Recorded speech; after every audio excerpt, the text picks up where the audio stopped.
Welcome, everyone, to Astra, the EXO Marketing Podcast. The only place where reaching for the stars means figuring out how to sell them. Exactly. I'm Jessica Kurz, your host, exploring the final frontier of marketing. And I am Xylo the Droid, providing logical analysis for our cosmic commerce conversations. And today, we are strapping in for a deep dive into something, well, absolutely foundational for the future in space. Spaceports. You know, these aren't just launch pads anymore, are they? That is correct. The data indicates a significant evolution.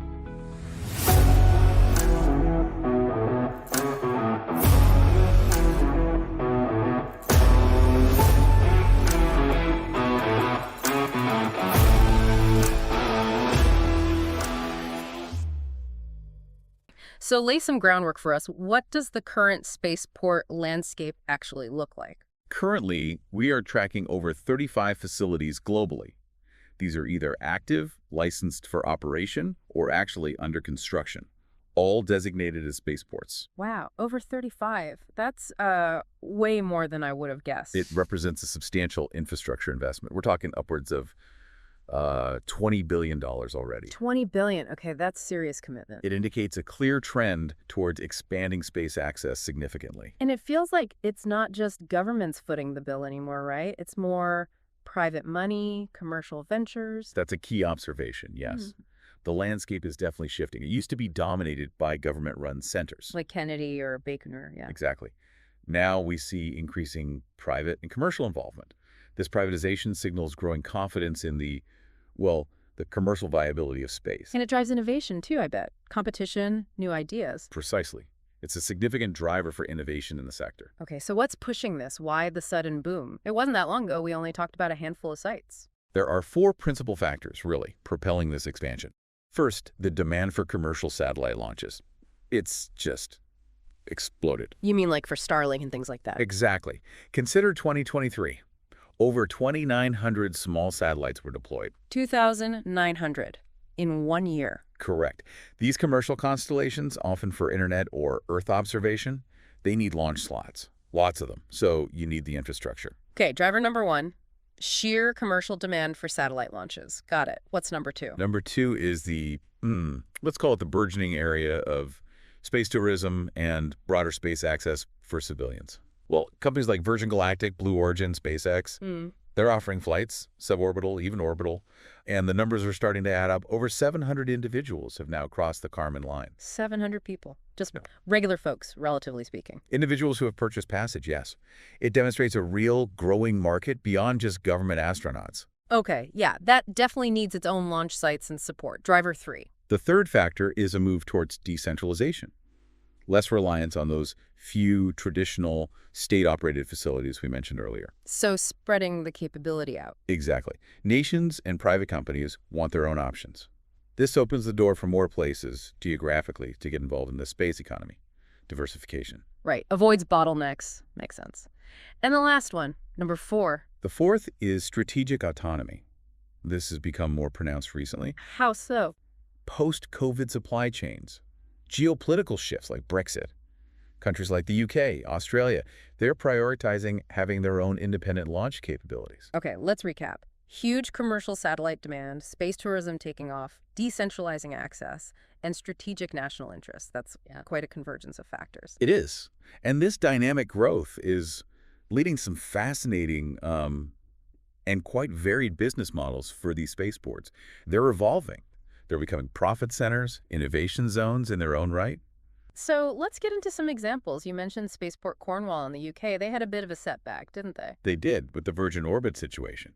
But they've shown remarkable agility. Pivoting, you could say. How so? What are they doing now? They're leaning into STEM education partnerships, running tech startup incubators, doing public outreach, real community integration. So more than just rockets, building an ecosystem. Exactly. And importantly, they secured launch support contracts with 3 European microsatellite forums for 2024. Plus, they're developing a space logistics hub.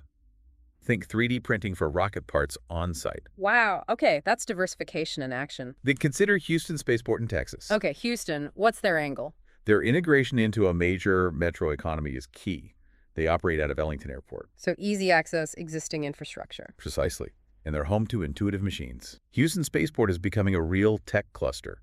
Aerospace firms, venture capital, engineering talent, it's all concentrating there, You can see the economic ripple effect. It pulls in related businesses. demonstrating significant spillover potential, yes. What about outside the U.S.? You mentioned Alcantara in Brazil. That equatorial location must be a big plus. It is a distinct advantage for achieving certain orbits efficiently. They also had a prior agreement with Virgin Orbit, but Brazil is now pushing forward with a space-free trade zone. A free trade zone, what does that involve? Tax incentives, local job training programs. Mm-hmm. The goal is to attract aerospace manufacturing to the region using the spaceport as an anchor. That's smart. Government-led development, using the spaceport to build a whole industry. Very strategic. It represents a clear strategy for industrial development, yes. And there was one more you mentioned, Aurora in Colorado, something about sustainability. Correct. Aurora Spaceport, still in planning, is really focusing on differentiation through sustainability, Like green rockets. essentially. Prioritizing eco-sustainable fuels, modular launch pad designs. They're targeting companies working on reusable launch vehicles, electric propulsion. Positioning themselves as the green gateway to orbit. I like that. It highlights the growing importance of environmental considerations in the space sector. You can't ignore it anymore. No, definitely not. It's great to see it built in from the start. So, with all this activity, this innovation, what are the big investment trends? Where's the money flowing? Well, market analysts like Morgan Stanley are predicting that investment in spaceport-related infrastructure could top $40 billion by 2030. 40 billion. That's double the current estimate we talked about earlier. Indeed. And that covers construction, transport, security, even tourism facilities. It's broad. And are these spaceports working together? Or competing fiercely? We're seeing both, but interestingly, there's a trend of private spaceports forming consortiums, partnering with retail brands, airlines, universities. Creating those ecosystems we mentioned, making them more resilient, future-proof. Exactly. Integrated service offerings, broader economic impact. It's about building a complete value proposition. And you mentioned a new service model emerging. Yes, the spaceport-as-a-service model really took hold in 2024. Spaceport-as-a-service, like software as a service. Similar concept. Private operators offering a menu of services, renting launch windows, handling payload integration, even co-branded PR events around launches. Okay, so providing the infrastructure and support, letting others focus on their core mission. Precisely. This creates significant B2B marketing opportunities. Businesses selling services to other space companies via the spaceport. This is all incredibly dynamic. Okay, let's pivot to the marketing side directly. With all this happening, what are the big marketing moves we should be watching for? I anticipate the rise of experience hubs.